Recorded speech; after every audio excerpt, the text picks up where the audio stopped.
नमस्कार, मैं हूँ आशीष चतुर्वेदी और नमस्कार, मैं हूँ वरुण दुबे और ट्रेडर्स डायरी में रोज की तरह हम आपको बताने वाले हैं 20 दमदार ट्रेडिंग आइडियाज। लेकिन उसके पहले एक बार रिकैप कर लेते हैं और देखते हैं कि कल कौन से स्टॉक्स हमने आपको बताए थे और कहाँ आपने काफी कमाई भी की है। नो डाउट कल सेकंड हाफ में एक झटका लगा था, रोलर कोस्टर था कल। रोलर कोस्टर था सही में। एक तो पहले सुबह सुबह भी एक झटका लगा था, लेकिन वो झटका इंडेक्स स्पेसिफिक था, स्टॉक स्पेसिफिक नहीं था।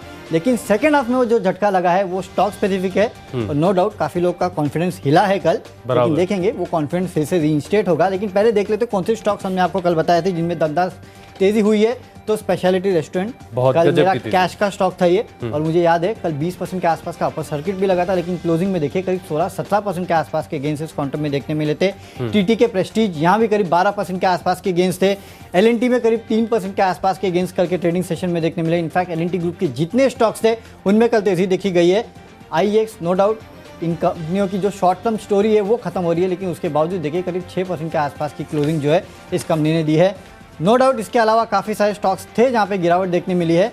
मूड और माहौल कल सेकेंड हाफ में थोड़ा खराब हुआ था, लेकिन आज देखिए ग्लोबल संकेत काफ़ी अच्छे नजर आ रहे हैं। अगर आप सिंगापुर निफ्टी को देखेंगे तो वो ऑलमोस्ट फ्लैट 20-22 पॉइंट के आसपास की तेज़ी दिखा रहा है।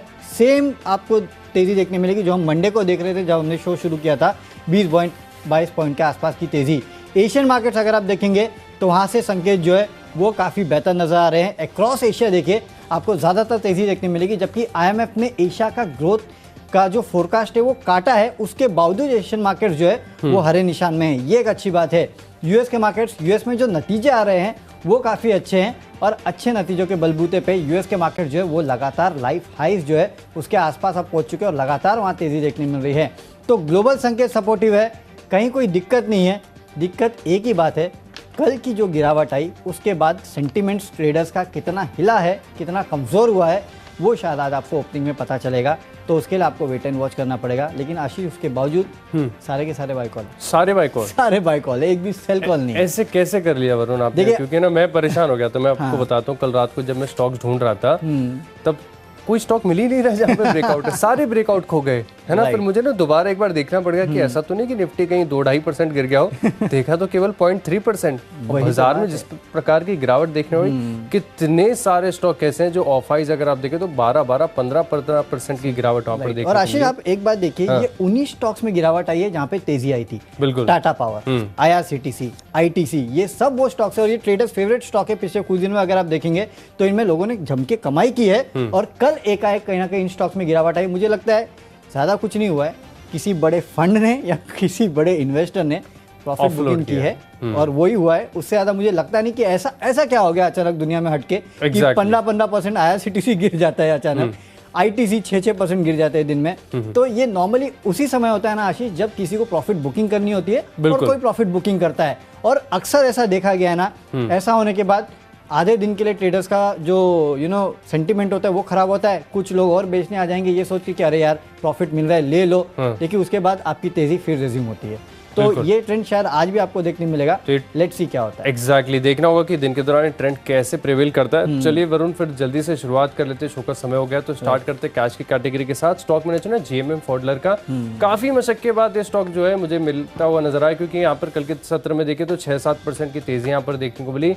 लेकिन ये भी स्टॉक ऐसा था जो ऑफ हाइज हो गया, लेकिन ऑफ हाइज होने के बाद भी देखिए 6% की जो तेजी है वो दिन के दौरान बरकरार देखने को मिली। स्ट्रक्चर सपोर्टिव है, खरीदारी करके चलेंगे 5263, यानी कल के हाईज के आसपास दोबारा एक बार ये स्टॉक अटेम्प्ट दिखा सकता है। 4780 रुपए का लगाना है स्टॉप लॉस। वरुण, कौन सा स्टॉक चुना है आपने? Hotel stock, oriental hotel. इस काउंटर में आपको खरीदारी करनी है। देखिए कल हमने आपको स्पेशलिटी रेस्टोरेंट दिया था और अब इन स्टॉक्स में है ना, भले वो होटल स्टॉक हो भले वो रेस्टोरेंट स्टॉक्स हो, इन स्टॉक्स में आपको काफ़ी बेहतरीन तेज़ी देखने मिलेगी।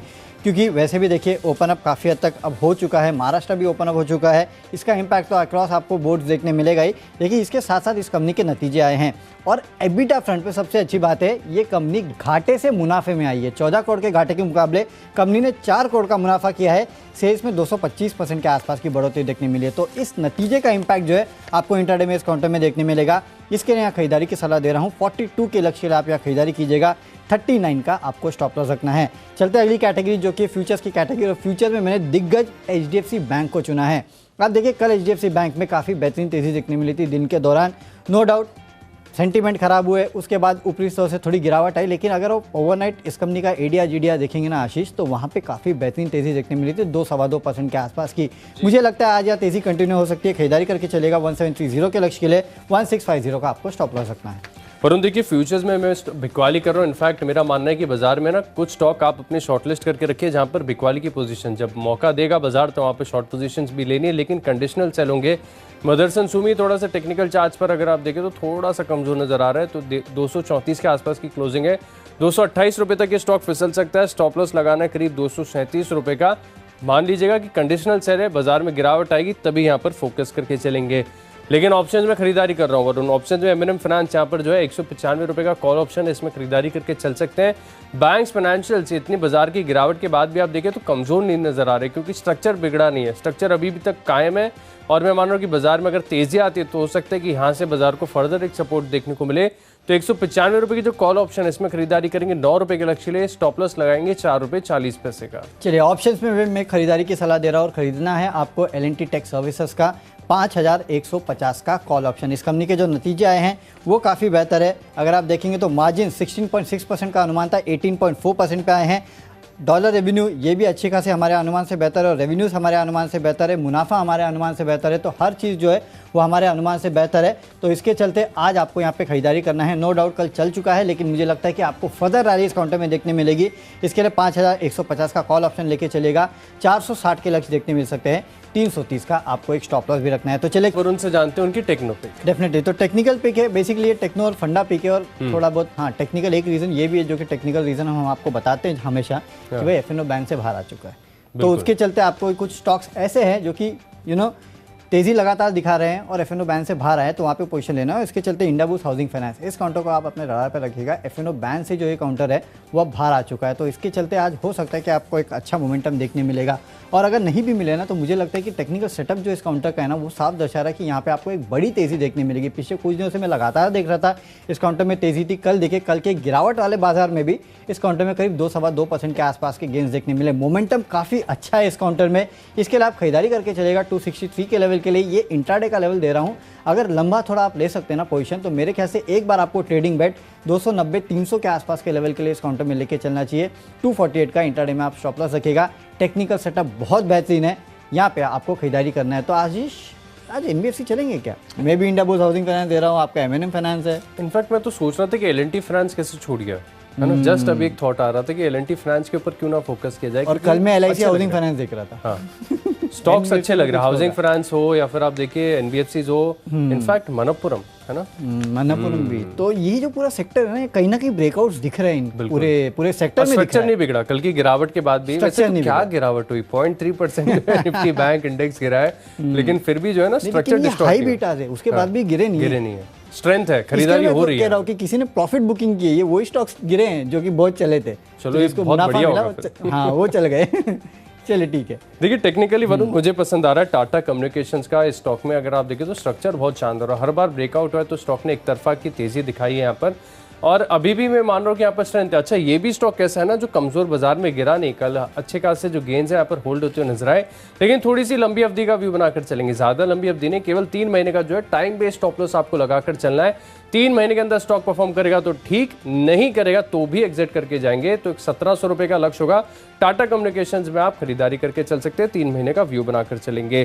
तो चलिए लिस्ट को आगे बढ़ाते हैं, और अगली हमारी कैटेगरी है फंडा पिक। और जैसे वरुण हम डिस्कस कर रहे थे कि बैंक्स फाइनेंशियल्स है ना, यहाँ इनहेरेंट स्ट्रेंथ है, और कमजोर बाजार में जहां पर जिन स्टॉक्स अपने पैटर्न को होल्ड करके चले, स्ट्रक्चर अच्छा हो, सपोर्टिव हो, खरीदारी देखने को मिले। आखिरी 15 मिनट में भी स्टॉक के अंदर खरीदारी आई है, तो आज अगर बाजार पॉजिटिव रहता है तो हो सकता है कि कंटिन्यूएशन मूव देखने को मिले। और बैंक्स मुझे बहुत पसंद आते हैं, सरकारी बैंक तो सारे मैंने रिकमेंड कर दिए जितने भी अच्छे हैं। अब मैं मान रहा हूँ कि प्राइवेट सेक्टर बैंक्स है ना, इनकी बारी है, और यहाँ पर भी आप लंबी अवधि का नजरिया बनाकर चल सकते हैं। अच्छे गेंस यहाँ पर देखने को मिलेंगे। कोटक महिंद्रा बैंक के स्टॉक में चढ़ा है, जिस प्रकार का स्ट्रक्चर है बढ़िया एक्यूमुलेशन चार्ट पर विजिबल है। 9 से 12 महीने का समय देंगे तो अच्छे खासे करीब 25 से 30% तक के रिटर्न आपको देखने को मिलेंगे। 2550 रुपए के लक्ष्य आप इस स्टॉक में निवेश करेंगे। चलिए, तो बैंकिंग काउंटर जो है वहां पे आपको निवेश करके चलना है। पहले पीएसयू की बारी थी, अब आ चुकी है प्राइवेट बैंक्स की बारी। फंडामेंटल जो स्टॉक मुझे पसंद है वो है कोफोर्ज का। यहाँ पे आप खरीदारी करके चलेगा। नो डाउट कल स्टॉक में अच्छी खासी 5% के आसपास 4-5% के आसपास की तेजी देखने मिली थी, लेकिन फर्दर बाइंग आपको इस काउंटर में देखने मिलेगी। उसके काफ़ी सारे रीजंस है। एक तो ग्लोबली अगर आप देखेंगे तो आईटी काउंटर्स में वैसे ही तेजी देखने मिली है, उसका इंपैक्ट अक्रॉस आईटी स्पेस आपको देखने मिलेगा। L&T टेक सर्विसेज के जो नंबर्स आए हैं वो काफ़ी अच्छे, तो उसका इंपैक्ट भी आपको हाई बीटा आईटी काउंटर्स में देखने मिलेगा। और कल इस कंपनी ने अपनी शेयर होल्डिंग पैटर्न घोषित किया था और उसमें LIC ने हिस्सा बढ़ाया इस कंपनी में 1.57% से बढ़ा के 1.69% के आसपास किया है सितंबर तिमाही में, तो इसका इंपैक्ट भी आपको देखने मिलेगा। तो तीन रीजंस है जिसके वजह से आपको कोफोर्ज में खरीदारी करना है। यहाँ पे 6050 के लक्ष्य इंट्राडे में देखने मिल सकते हैं। 5800 का आपको स्टॉप लॉस भी रखना है। चलिए चलते अब अगला स्टॉक, और वो है निवेश के चलते जो स्टॉक मुझे पसंद है, और वो है HUL का। यहाँ पे आप खरीदारी करके चलेगा। और सबसे अच्छी बात यह है ना आशीष की कल स्टॉक में गिरावट आ गई, तो आप ये समझ लीजिए कि 4% के रिटर्न्स तो आपके गारंटेड हो गए। जो 4% स्टॉक गिरा है, गिरने का कोई रीजन नहीं था। नो डाउट वॉल्यूम ग्रोथ जो है वो 4% के आसपास है, थोड़ा धीमापन है। और मैनेजमेंट ने हाईलाइट भी किया है कि शायद आगे थोड़ा डिमांड को लेकर कंसर्न है, खासकर रूरल डिमांड को लेकर थोड़े बहुत कंसर्न है। लेकिन मैं कल इस कंपनी की प्रेस कॉन्फ्रेंस अटेंड कर रहा था और उसमें एक चीज़ इन्होंने बहुत अच्छी की है, और वो ये है कि अर्बन डिमांड जो है वो लौट रही है। और अर्बन डिमांड जब लौटती है ना, तो इस कंपनी का जो डिस्क्रिशनरी पोर्टफोलियो है ना, जो कि हाई मार्जिन पोर्टफोलियो है, वहाँ पे अच्छी ग्रोथ देखने मिलती है। और अगर इन्हीं लेवल्स पे इन्फ्लेशन रहता है, इन्हीं लेवल्स पे रॉ मटेरियल कॉस्ट रहते हैं, और यहाँ से जो इनका डिस्क्रिशनरी पोर्टफोलियो है वहाँ पे बढ़त देखने मिलती है, वहाँ पे अच्छी सेल्स देखने मिलती है, तो आगे चल के इस कंपनी के मार्जिन जो है उसमें सुधार हो सकता है। इनफैक्ट मैं काफ़ी लंबे समय से इस काउंटर को ट्रैक कर रहा हूँ। मेरे ख्याल से 7-8 साल हो चुके हैं जब बहुत क्लोजली, हाँ बहुत क्लोजली मैं इसको ट्रैक करता हूँ। और मैंने देखा है कि जब इस कंपनी का डिस्क्रिशनरी पोर्टफोलियो बढ़ा है तब इस कंपनी के मार्जिन्स बढ़े, और मार्जिन्स बढ़ते तो सीधा इंपैक्ट प्रॉफिट पे सीधा इंपैक्ट EPS पे आता है। इसके लिए मुझे लगता है काफ़ी बेहतरीन लेवल्स पे मिल रहा है। वेट एंड वॉच कीजिएगा, रख लीजिएगा अपने पोर्टफोलियो में इसको। यहाँ से कम 3000 के लेवल काउंटर आपको दिखाएगा, और वो जो मार्जिन इंप्रूवमेंट का सिलसिला अगर शुरू हो गया ना, तो ये तो फिर 3500 के लेवल के आसपास भी जा सकता है। तो इनिशियल टारगेट मेरा 3000 का है। यहाँ से अगले क्वार्टर, 1 क्वार्टर 2 क्वार्टर के लिए, अगर अगले क्वार्टर में मार्जिन सुधर गए और उसके अगले क्वार्टर में मार्जिन सुधर गए, क्योंकि कंपनी खुद कह रही है कि काफ़ी सारे नए प्रोडक्ट्स अब वो लाने वाली है, तो उसका इंपैक्ट आपको देखने मिलेगा। जितना गिर रहा है उतना लीजिए स्टॉक को, आगे आपको फायदा जरूर होगा। अच्छा, ऐसे स्टॉक्स में ना यही समय होता है जब खराब नतीजे हो, खराब खबर हो। याद है नेस्ले के में जब मैगी की खबरें आई थी तब स्टॉक की क्या 5,500-4,000 के आसपास पहुंच चुका था, आज देखिए 20,000 के आसपास ट्रेड कर रहा है। वो ही यही समय, क्योंकि कंटिन्यूस कंपाउंडर, इनका पोर्टफोलियो इतना बड़ा है, सब कुछ इतना अच्छा है। अच्छा, मार्केट के भी अंदर पावर भी है इनके पास, ऐसा नहीं कि प्राइसेस को इन्फ्लुएंस करके चल सकते हैं। बिल्कुल, ये तो खाली डिमांड सप्लाई को रेगुलेट करने के लिए करते नहीं। तो मैं चाहता हूँ, मैं मानता हूँ कि कर सकते हैं, है ना, अभी भी चाहें तो प्राइस कर सकते हैं। बिल्कुल, ऑलमोस्ट आप सोचिए ना, हर प्रोडक्ट में तो ये मार्केट लीडर है, तो आपको उससे ज्यादा क्या चाहिए? भले वो लॉन्ड्री में हो, भले वो स्किन केयर में हो, भले वो किसी भी सेगमेंट में हो, ये कंपनी जो अपने आप में मार्केट लीडर है। आप देखिए ग्लोबल पेरेंटेज है, ग्लोबल लीडर है ये, सिर्फ आप इंडिया छोड़िए, ग्लोबल लीडर है। तो ऐसे ग्लोबल लीडर को आप कैसे छोड़ सकते हो? ऐसे स्टॉक्स के साथ है ना, वैल्यूएशंस हो, क्वार्टरली रिजल्ट्स हो, इस सब पे ना ध्यान मत दो, खरीद लो, अक्यूमुलेट करो, हर लेवल पे खरीदारी करो, पैसा जरूर बनता है स्टॉक्स पे। तो HUL पर मेरा भी पूरा भरोसा। इनफैक्ट वरुण है ना, एक ऐसा स्टॉक मुझे भी बता दो FMCG वाला जिसके मार्जिन आगे जाकर बढ़ने वाले हैं। लेकिन ये तो है, ये तो आप ले लीजिए। हाँ। इसके बाद और बाकी रिजल्ट्स आएंगे और मैनेजमेंट की कमेंट्री एक बार सुनूंगा, उसके बाद आपको बताऊंगा कि और कौन सा लेना चाहिए। तो चलिए, इंतजार रहेगा वरुण इसका। लेकिन मैं आपको अपना निवेश का स्टॉक बता देता हूँ। मुझे सरकारी कंपनी शुरुआत से पसंद है, काफी लंबे समय से एक करके सरकारी कंपनी सभी मैंने रिकमेंड की। और सरकारी कंपनीज में जब NHPC जैसे स्टॉक में आपको 15% 20% का दिन में मूव देखने को मिल जाए ना, तो आप समझ लो पूरी सेक्टर की री रेटिंग हो रही है यहाँ पर। पावर सेक्टर के लिए पावर रिफॉर्म जो है ना, राकेश झुंझुनवाला का एक इंटरव्यू भी मैं सुन रहा था, वो कह रहे कि 1991 के जो रिफॉर्म्स हैं उससे बड़ा ये पावर सेक्टर के रिफॉर्म जो है अच्छी तेजी ला सकता है बाजार में, और पूरे सेक्टर की बड़ी री रेटिंग होगी। तो पावर ग्रेड में क्या करेंगे, खरीदारी करके चलेंगे, और आपको करीब 12 महीने का व्यू बनाकर चलना है। 260 रुपए के लक्ष्य लिए आपको पावर ग्रिड में निवेश करना है, यहाँ पर अच्छे गेंस देखने को मिलेंगे। तो चलिए चलते हैं अगली कैटेगरी जो कि है खबरों के दम पे। और आशीष, खबरों के दम पे क्या पसंद है? देखिए, स्टॉक मैंने चुना ICICI सिक्योरिटीज। इनफैक्ट आपको याद होगा कि 2 दिन पहले स्टॉक के पैटर्न के बारे में हम दोनों साथ में मिलकर चर्चा कर रहे थे कि स्टॉक का स्ट्रक्चर काफी बढ़िया है, स्टॉक लगातार तेजी दिखाता है। अब कंपनी का है नतीजे तो ठीक ठाक है, अच्छे नतीजे देखने को मिल रहे हैं। एक्सपेक्टेशंस भी थी कि बढ़िया रिजल्ट्स आएंगे, लेकिन खास बात है कि क्वार्टर में जो है नया क्लाइंट एडिशन वो अभी भी मतलब मोमेंटम वो फेड आउट नहीं हुआ है। जो नए जो अकाउंट्स खुल रहे हैं ना, नए लोग जो बाजार में आ रहे हैं, उनका सिलसिला बढ़िया देखने को मिल रहा है। करीब मैं देख रहा हूँ कि 5,80,000 जो है नए खाते इस तिमाही के दौरान खुले हैं। ये सिर्फ ICICI सिक्योरिटीज का आंकड़ा मैं आपको बता रहा हूँ। तो आप सोचिए कि स्पेस में कितना अब बहुत बजिंग हो गया है, बहुत ज्यादा। तो सही है आशीष। अगर आईसीआईसीआई सिक्योरिटीज के इतने तो बाकी के कितने होंगे? एग्जैक्टली और बैंक्स के पास भी आप देखें ना, इन चीज़ को भूलना नहीं चाहिए कि HDFC है, कोटक सिक्योरिटीज़ है, ICICI सिक्योरिटीज़ है। इनके पास तो क्या होता है कि आप जाते हैं सेविंग्स अकाउंट खुलवाने और फ्री में लेके आ जाते हैं डीमैट अकाउंट, आपको पता भी नहीं चलता है और बाद में आप कहीं ना कहीं रियलाइज करते हैं कि आपके पास डीमैट अकाउंट भी है।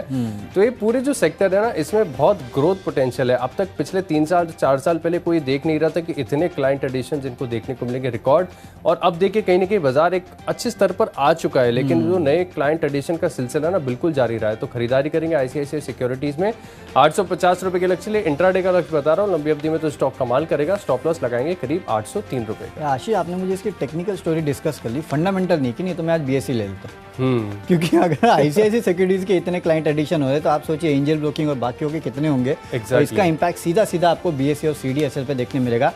चलिए, स्टॉक तो ICICI सिक्योरिटीज लिया, लेकिन इन स्टॉक्स को भी अपने रडार पे रखिएगा। खबरों के दम पे जो मुझे पसंद है वो है ACC का काउंटर। यहाँ पे आप देखिए काफ़ी बेहतरीन आपको तेज़ी देखने मिलेगी क्योंकि इस कंपनी के नतीजे काफ़ी बेहतरीन। आप देखिए सेल्स 5.9% बढ़ा है, लेकिन सबसे अच्छा मुझे इस कंपनी में लगा वो है मार्जिन का फिगर। EBITDA 683 करोड़ का अनुमान था, 712 करोड़ रुपये, और मार्जिन देखिए 18.9% पे स्टेबल है। आपने अल्ट्राटेक सीमेंट्स के नतीजे देखे, वहाँ पे मार्जिन्स में गिरावट देखने मिली। इनफैक्ट अक्रॉस सीमेंट सेक्टर अगर आप देखेंगे तो इस क्वार्टर में अनुमान लगाया जा रहा था कि सबके मार्जिन्स जो है वो गिरेंगे, लेकिन ACC को आप देखिए यहाँ पे मार्जिन्स में अच्छी खासी बढ़ोतरी, इनफैक्ट फ्लैट रहे हैं मार्जिन्स। ये एक बहुत बड़ा पॉजिटिव ट्रिगर है ACC के लिए।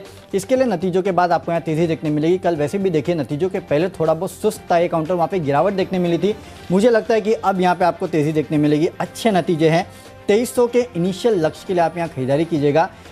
2210 का यहाँ पे आपको स्टॉप लॉस भी रखना है, लेकिन मुझे लगता है कि 2300 को भी पार कर सकता है ये काउंटर। हो सकता है कि आपको इंट्राडे में 2400-2500 के आसपास के लेवल दिखाए। इतने अच्छे नतीजे इस कंपनी के, इसके लिए आज ACC में आपको खरीदारी करना है। इनफैक्ट ACC के नतीजों के बाद ना पूरा सीमेंट पैक जो है ना वो शायद फिर से रडार पे आ जाएगा। क्यों? क्योंकि अनुमान था कि मार्जिन गिरेंगे, मार्जिन स्टेबल आए। बिल्कुल। तो काफ़ी बढ़िया नतीजे यहाँ पर ACC की तरफ से आते हुए देखिए, पूरा फोकस यहाँ पर रहेगा। तो चलिए वरुण, अब लिस्ट को आगे बढ़ाते हैं। आखिरी कैटेगरी का वक्त है माई चॉइस का, और यहाँ पर पहला स्टॉक मैंने चुना है बिकवाली वाला, बजाज ऑटो। बिकवाली करनी है, लेकिन फिर से दोबारा करो कि कंडीशनल सेल है। जब आप देखिए बाजार ऑफ हाइज हो रहा है, बाजार में कमजोरी आ रही है, स्टॉक्स टूट रहे हैं, तब यहाँ पर फोकस करिएगा, क्योंकि कल के सत्र में भी आई बिकवाली और स्ट्रक्चर भी खरीदारी के लिए सपोर्टिव नहीं। यही नजर आ रहा है कि अपमूव है, एग्जॉस्टेड, और जब तक अच्छी तेजी नहीं आती है, जो बेरिश स्ट्रक्चर है नेगेट नहीं होता, तब तक बिकवाली करने में कंफर्ट है। 3872 रुपये का लक्ष्य होगा, 3933 का लगाएंगे आप स्टॉप लॉस। अगला स्टॉक के लिस्ट में खरीदारी करनी है मनप्पुरम में। जिस प्रकार का स्ट्रक्चर और बैंक्स, फाइनेंशियल्स, NBFC जिनकी बात हम कर ही रहे हैं, तो यहाँ से भी अपना फोकस जो है हटाएंगे नहीं, और हो सकता है कि बाजार की तेजी के साथ यहाँ पर और बड़ा मूव देखने को मिले। तो 200 रुपये के आसपास की जो है क्लोजिंग चल रही है। 208 रुपये के लक्ष्य लिए कैश में करेंगे खरीदारी, 195 रुपये का लगाएंगे स्टॉप लॉस। और आखिरी स्टॉक के लिस्ट में हिंदुस्तान जिंक, यहाँ पर खरीदारी करनी है, क्योंकि चांदी की कीमतों में काफ़ी बड़ा उछाल देखने को मिला, और भारत में सबसे बड़ा चांदी का प्रोड्यूसर जो है ना, जिंक के साथ इन्हें फ्री मिल जाती है चांदी, और जिंक की भी कीमतें बढ़ रही हैं लगातार। काफ़ी दिनों तक हमने आपको अपडेट देकर बताया कि वहाँ पर भी तेज़ी काफ़ी बढ़िया है, तो इसका फायदा देखने को मिलेगा। हिंदुस्तान जिंक में खरीदारी करेंगे 380 रुपये के लक्ष्य लिए, 362 रुपये का लगाना है स्टॉप लॉस। कॉशियसली ट्रेड करेंगे, स्टॉप लॉस का जरूर ध्यान रखिएगा। चलिए, माई चॉइस में मेरे तरफ से तीनों खरीदारी के कॉल है। इसमें सबसे पहले टाटा स्टील लॉन्ग प्रोडक्ट्स, इस कंपनी के नतीजे आने वाले हैं, तो उसके पहले स्टॉक में आप तेज़ी का पोजीशन बना सकते हैं। 985 के लक्ष्य के लिए 930 का आपको एक स्टॉप लॉस भी रखना है। अगला काउंटर है निप्पॉन लाइफ, यहाँ पे आप खरीदारी करके चलेगा। टेक्निकल सेटअप जो है इस काउंटर का वो काफ़ी बेहतर लगता है। फंडामेंटली तो स्टॉक वैसे भी बेहतर ही है, यहाँ पे आप खरीदारी कर सकते हैं। यहाँ पे कम से कम 470 के आसपास के लेवल जो है इंट्राडे में यह काउंटर आपको दिखा सकता है। 450 का आपको स्टॉप लॉस रखना है। और आखिरी काउंटर है ONGC, यहाँ पे खरीदारी करेगा। फिर से एक बार कच्चा तेल जो है वो $85 के पार जा चुका है, तो इसका इम्पैक्ट जो है आपको देखने मिलेगा। और प्रधानमंत्री मोदी देखिए वैसे भी global oil and gas sector के CEO से बातचीत करने वाले हैं, तो उसका impact across oil and gas stocks भी आपको देखने मिल सकता है। तो ONGC ये वो पिक है जहाँ पे आपको खरीदारी करना है। 163 के लक्ष्य के लिए 155 का ONGC में एक स्टॉप लॉस भी रखिएगा। तो चलिए 20 स्टॉक की लिस्ट होगी है पूरी, लेकिन अगर आपने कोई भी स्टॉक या कोई भी लेवल मिस कर दिया है तो जल्दी से देख लीजिए रिकैप। कैश का स्टॉक है मेरी लिस्ट में GMM फॉडलर, यहाँ पर खरीदारी करके चलेंगे। और बाजार में ऊपरी तरफ से आती है गिरावट, तो फोकस करेंगे मदरसन सुमी में, 228 रुपये का लक्ष्य होगा। M&M फाइनेंस में तेजी आएगी, 195 रुपये का कॉल ऑप्शन खरीदेंगे। और टेक्निकली बढ़िया स्ट्रक्चर है टाटा कम्युनिकेशंस का। फंडामेंटली बैंक्स काफी बढ़िया लग रहे हैं। कोटक महिंद्रा बैंक में निवेश करेंगे 9 से 12 महीने का व्यू बनाकर, और निवेश के लिहाज से बेहतरीन कंपनी है पावर ग्रिड, यहाँ पर आप खरीदारी करके चल सकते हैं। ICICI securities new client addition के लिहाज से आप देखिए तो तिमाही काफ़ी शानदार रही है, 850 रुपये का इंट्राडे लक्ष्य होगा और कंडीशनल सेल है मेरी तरफ से। बजाज ऑटो यहाँ पर बिकवाली कर सकते हैं, मनप्पुरम में खरीदारी करेंगे और चांदी की कीमतों में जो आई है तेजी, इसका सीधा असर देखने को मिलेगा हिंदुस्तान जिंक में। इन 10 स्टॉक्स में मेरा कन्विक्शन सबसे ज़्यादा है फंडा पे कोटक महिंद्रा बैंक। बैंक्स काफ़ी स्ट्रॉन्ग लग रहे हैं, फंडामेंटल्स बेहतर है, टेक्निकल सपोर्टिव है। 2550 रुपये के लिए इस स्टॉक में आप निवेश करेंगे। कैश का काउंटर है ओरिएंटल होटल्स, नतीजों के बाद स्टॉक में खरीदारी करना है। फ्यूचर्स में HDFC बैंक में खरीदारी कीजिएगा। ऑप्शंस में L&T टेक सर्विसेज का 5150 का कॉल ऑप्शन खरीदना है। टेक्निकली इंडियाबुल्स हाउसिंग अच्छा लगता है, यहाँ पे खरीदारी कीजिएगा। फंडामेंटली कोफोज में आप खरीदारी कर सकते हैं 6050 के लक्ष्य के लिए। निवेश करना है HUL में। नतीजों के बाद स्टॉक में गिरावट आई थी, लेकिन जितनी गिरावट आएगी उसके लिए आप इस स्टॉक में खरीदारी कर सकते हैं। 3000 के लेवल आपको दिखा सकता है। खबरें ACC में है, नतीजे बेहतरीन है, यहाँ पे तेजी होगी। माई चॉइस में Tata steel long products, Nippon life और ONGC में आपको करनी है खरीदारी। और आज का मेरा बेस्ट पिक है L&T टेक का 5150 का कॉल ऑप्शन। जो इस कंपनी के नतीजे आए हैं वो काफ़ी बेहतरीन है और उसका इम्पैक्ट आपको इस काउंटर में देखने मिलेगा। ऑप्शन के जरिए आप यहाँ ट्रेड कर सकते हैं। 460 के लेवल के लिए 330 का आपको एक स्टॉप लॉस भी रखना है। तो चलिए